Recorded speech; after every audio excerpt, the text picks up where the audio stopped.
Olá pessoal, eu sou a Carol Oliveira e no vídeo de hoje nós iremos falar sobre os crimes contra a honra, dispostos no artigo 138 a 140 do Código Penal, que são eles a calúnia, a injúria e a difamação.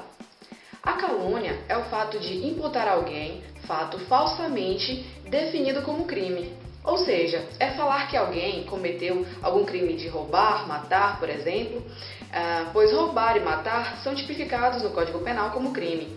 Para que seja calúnia, é necessário que a imputação desses crimes seja falsa. Então, ofendendo dessa maneira a honra objetiva do ofendido. Esse é o bem jurídico a ser tutelado na calúnia, a honra objetiva. Quem são os sujeitos da calúnia? Sujeito ativo pode ser qualquer pessoa por se tratar de um crime comum. Sujeito passivo, ele pode ser qualquer pessoa física ou pessoa jurídica em casos de crimes ambientais. Também é punível a calúnia contra mortos, mas nesse caso, quem será o sujeito passivo serão seus familiares. Quanto à consumação, a calúnia se trata de um crime material, pois a reputação do ofendido jamais será a mesma. E uma vez que foi propagada a informação falsa de um crime a terceiros, a calúnia já se consumou. Difamação. Previsto no artigo 139 do Código Penal, nos diz o seguinte, que difamar é imputar a alguém fato ofensivo à sua reputação. É o caso de dizer que uma pessoa casada constitui relacionamentos extraconjugais. Na difamação, independe se essa informação é verdadeira ou falsa. E o bem jurídico aqui a ser tutelado é a honra objetiva, que a ideia é a imagem que a pessoa tem diante de terceiros. Quanto aos sujeitos ativos, pode ser qualquer pessoa, pois por se tratar de um crime comum. Quanto aos sujeitos passivos, podem ser qualquer pessoa física, mas quanto a pessoas jurídicas, a doutrina diverge, pois há doutrinadores que acreditam que a pessoa jurídica não possui honra objetiva por se tratar de uma mera responsabilidade civil e há doutrinadores que acreditam que fere sim a honra objetiva da pessoa jurídica. Quanto à consumação, se trata de um crime material, pois uma vez que a informação chegou a ouvidos de terceiros, já se consumou aquela difamação. Quanto ao tipo subjetivo, se trata de um crime doloso com dolo genérico. A injúria está prevista no artigo 140 do Código Penal. Diferente dos crimes de calúnia e difamação, a ofensa é dirigida diretamente à pessoa do ofendido, ou seja, ferindo dessa maneira a sua honra subjetiva, que é a imagem que a pessoa tem de si mesma.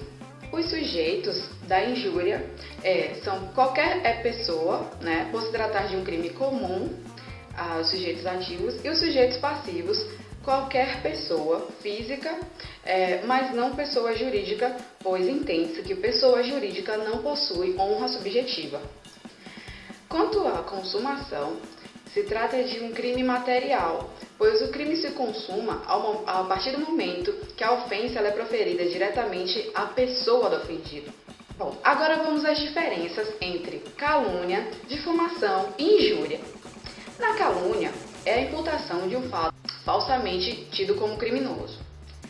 Na difamação, é a propagação de um fato ofensivo à reputação da vítima. Na injúria, é imputação de qualidades depreciativas à pessoa do ofendido, ou seja, os xingamentos. Bom, pessoal, ficamos por aqui. Um abraço e até o próximo vídeo.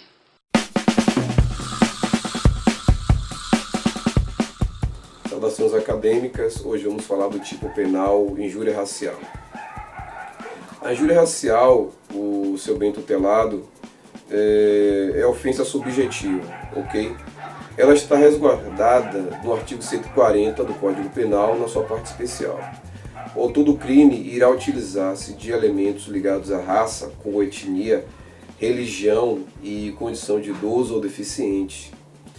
É bom lembrar que a injúria racial não é sinônimo de injúria preconceituosa. Ela diz respeito aos elementos de raça. Também não é sinônimo de racismo, ok? Racismo diz respeito à segregação social e são equiparados aos crimes hediondos. imprescritíveis e inafiançáveis. A injúria, ela é a depreciação por conta da raça do sujeito, certo? O perdão judicial, existem duas hipóteses na aplicação, com relação à provocação da vítima e a retorção imediata, certo? Aquela ofensa trocada. As causas de aumento se dá a ofensa ao presidente ou ao chefe de algum estado estrangeiro, a funcionário público no exercício da função, na presença de várias pessoas também isso dá aumento de pena.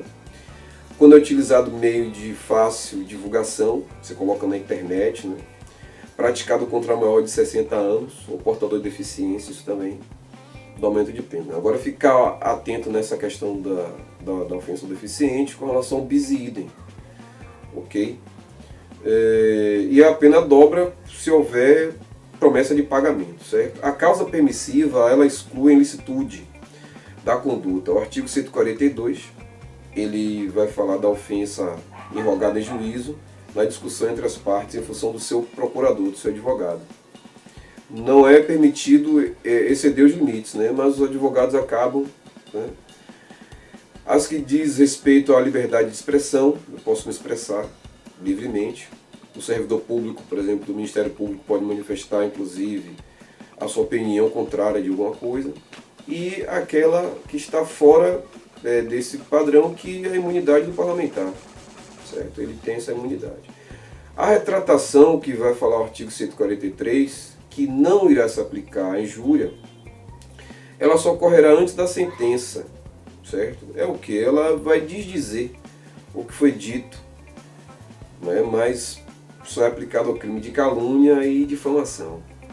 O pedido de explicação, que se refere ao artigo 144, é o pedir explicação em juízo, a interpelação judicial, explicar o motivo da ofensa por intermédio de uma intimação. Essa ação tem a cara de processo preparatório, certo? Se a pessoa chegar lá e ficar calada, ela vai responder provavelmente a um processo. A ação penal, que vai falar o artigo 145, diz respeito às ações aplicadas. Todas as modalidades de ação aplicada, ok?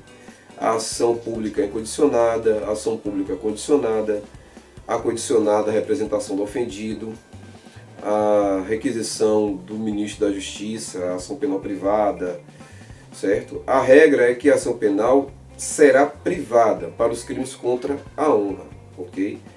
A exceção será pública, incondicionada, no caso de injúria real, que é uma outra qualidade da injúria, certo?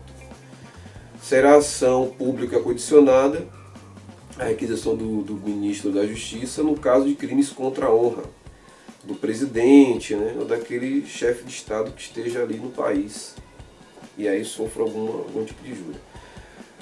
No caso de injúria preconceituosa ou de crime contra a honra de funcionário público, aplica-se a ação penal pública condicionada, a representação do ofendido. Agora, observação.